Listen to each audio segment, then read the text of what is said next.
Thank you very much, Chairperson. Honorable Minister, Deputy Minister, Honorable Members of Parliament, I see some officials. Good afternoon to all of you. I rise here on behalf of the Umkhonto Wesizwe, and our position is very clear. We are vehemently opposed to this budget cut for a number of reasons, including, but not limited to the following. My contribution is going to focus on the lower courts and particularly criminal trials. The first problem that everybody knows is the following. Lower courts are understaffed and the working conditions are deplorable. Now, a further cut on the budget can only make matters worse. We all know, for example, if you go to the magistrate's court now, where the court is busy, seized with postponements, each magistrate postpones 40 cases per day. I would have thought judicial officers read the files before they postpone them. I have no idea how a magistrate can read 40 cases. This leads to my second point. Section 50, subsection 6 of the Criminal Procedure Act makes the following provision. It provides that a case may be postponed for investigation for a period of up to 7 days. Now, where you are a judicial officer and you have 40 cases per day on your postponement roll, right? What happens every day is the following. Magistrates are going to be told that this matter is not ripe for trial. The matter must be postponed for 7 days, and the poor accused stays in prison for 7 days, because we all know that it is very rare that arrests take place after a proper investigation has been done in this country. In an ideal situation, there must be a proper investigation. Once the investigation has been concluded, then the arrest may lawfully follow, so that you don't have a situation whereby a poor accused person stays in prison for 7 days because the investigation has not been completed. If you think I'm lying, go to the magistrate's court anywhere in the country, you will see that. Provisions is section 50, subsection 6 of the Criminal Procedure Act. I move on to my third point. AVR technology has been used even in this country.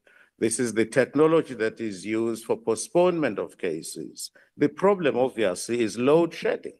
You can't rely on electricity. As long as we have load shedding in this country, you can't rely on technology, AVR technology, for postponing cases. This leads me to the point that the Honorable Minister made about integrated system, right? Maybe it is a solution. I have advocated that for many years, that what is needed is an integrated system. You have a center consisting of the judiciary, the police, and the courts. To that end, I try to introduce something very close to that here in the Western Cape. There are 5 courts that were created. These courts are all in prison, right? So judges go there, and the judges are able to attend to those cases in prison. I wish that could be duplicated elsewhere.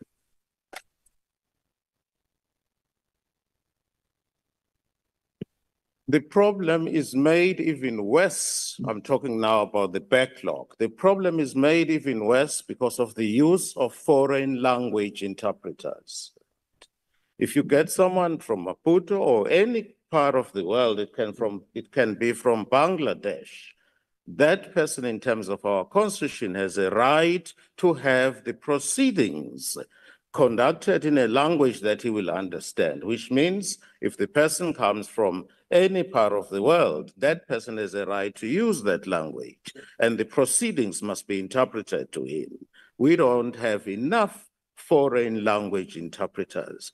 This impacts further on the waiting period, and there are people who are languishing in prison as a result of this. The other point I want to make is this.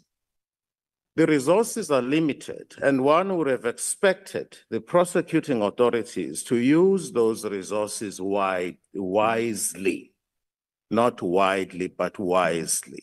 I've seen instances, and I prefer not to mention anyone, where the prosecutors have charged accused for what appears to be clearly a common assault case. You find that the accused is charged in the regional court. Right, for common assault, you ask yourself, who is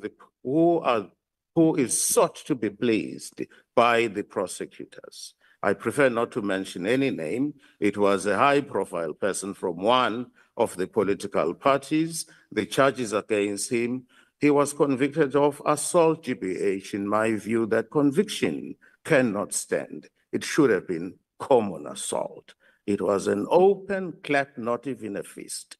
So that, in my view, that trial should never have taken place in the regional court. It was an abuse of state resources to teach him a lesson. Honorable Dr. Hlophe. It was clearly an abuse of state resources. That trial should only have Honorable taken Dr. Hlophe. Unfortunately, your time has expired. For the reasons stated above, we are vehemently opposed to the budget cuts. Thank you. Thank you, Honorable Member. I will now call on EFF, Honorable Advocate Mkhwebane. Thank you. Honorable Chairperson, our President, CIC Malema, thank you so much for the support. Honorable members, Minister. Minister, you've mentioned several things which you said are happening in the current justice system. Unfortunately, this is on paper indeed. It's not what is happening, unfortunately, on the ground. We've dealt with the issue of the lower courts and the proposed solution. We've mentioned the backlogs, the treatments of the GBV victims in the courts.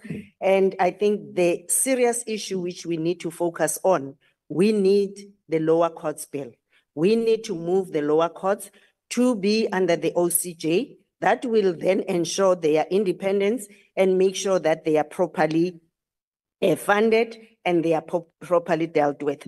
There is a report issued by the public protector and it deals with all the audits, and it says do the audits of all the courts and improve the courts. You have the system of maintaining all the courts. I will propose that that is your starting point to do that. TFMC, the maintenance of courts, should have been part of one of the APPs.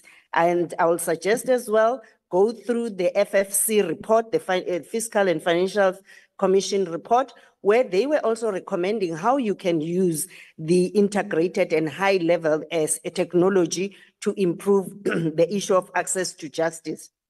Definitely, realizing the problem of load shedding or load reduction these days, they are calling it that, and it's still happening. And I think you will make sure that each and every court has the UPS and has the generators. The issue of the master's office, we've said a mouthful. I mean, you said it yourself, people are vulnerable, children are vulnerable. They are expected to stand in queues and to be turned back. The master's office is not answering phones. I mean, we know that there was an uncovering of that corruption in the Pietermaritzburg Guardians funds, an amount of 7 million, which was utilized, and the investigation is ongoing apparently as well. There's an amount of 17 million, which also there was an internal breach in that. The SIU is investigating, but then I think as well can be fast-tracked. The 13 senior managers you are mentioning, how do you make sure that they are fast-tracked as well? We cannot have people, I think the PSC, when they were presenting their report, were saying you find a person being suspended for 12 to 2 years to 3 years without finalization. We hope that will be fast-tracked. The issue of the backlog at the master's office, currently 13,000 kind of backlog. By December last year, it was only 6% of that which was dealt with. There's no APP dealing with the number of cases which should be dealt with, even in the lower courts. We need an APP which will indicate how many number of cases we are dealing with. And the deceased estate online service it needs to be rolled out throughout the courts so that is accessible. Minister, you are not mentioning anything about the repeal of the apartheid laws. We know the project by the South African Law Commission, which you might have mentioned, but then we will appreciate that that is in the APP and how many laws will have to be amended. The Prevention of Public Violence and Intimidation Act, the Riotous Act, the Commissions Act, which should be dealt with. The state attorney as well, it's a mess.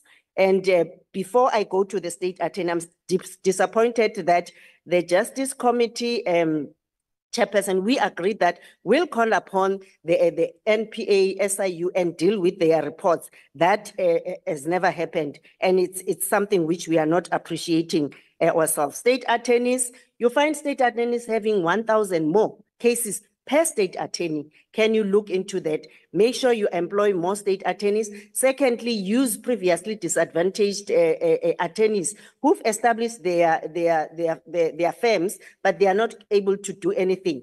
The briefing patterns, on paper, you are saying you are briefing a lot of women, junior advocates, but that's not correct because it's only going to certain individuals and few individuals. And even if when you brief them, you give them manual cases like your RAF, and I'm not saying they shouldn't, but you should empower them to have more involved cases.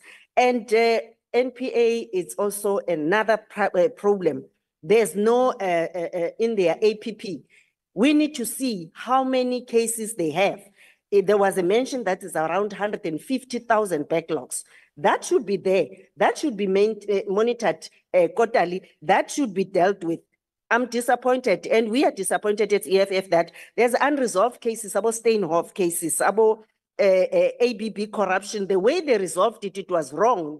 The one you are mentioning, EVPS, yes, the very same people who are appearing before court, those people must be fast-tracked, must be dealt with, people must be charged and be dealt with. You can say that, unfortunately, it involves the very same GNU partners of yours. Finally, it comes back to the issue of the TRC. I'm disappointed, Uguti, to this day, asaz kwenzakalan to sisi Nokuthula Simelane. The very same delay, Uguti, those cases are not prosecuted. These people are dying, the very same ones. Always they're in hospital and they are not resolved. As EFF, we've been saying ENPA must be changed to a Chapter 9 institution so that we remove this interference. Chapter 9 institution. Thank you so much. Thank you, Honor. Thank you, Honor.